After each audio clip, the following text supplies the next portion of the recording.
Why was a convicted child rapist allowed to compete at this year's Olympic Games?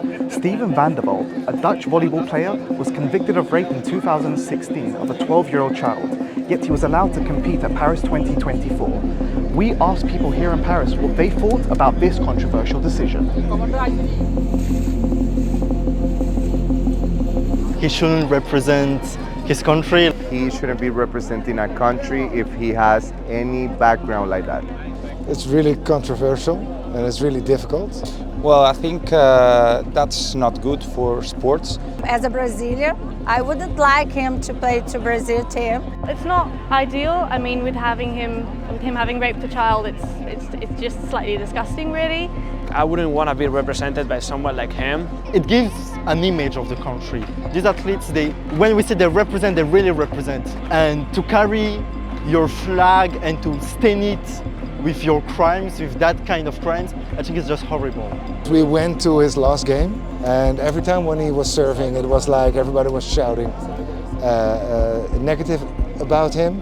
The Olympics are something that every single kid around the world can watch on TV, and they can dream about being part of this. So I think the values of the competition should be different and promote something completely different than that. I have 2 kids, and I just think he deserves to stay in jail. That's what I think. When you go to the Olympics, you want to represent some values. In my opinion, child rapists are persons that shouldn't have a place in society and should be put in jail. It shows how far we go as a society to accept this kind of behavior from people because they're good athletes and they can get away with this kind of things.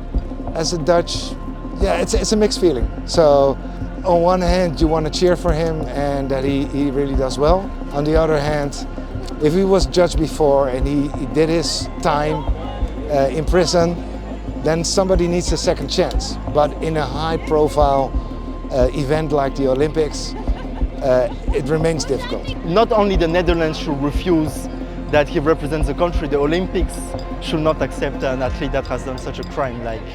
I think it's scandalous. I think it's just sad.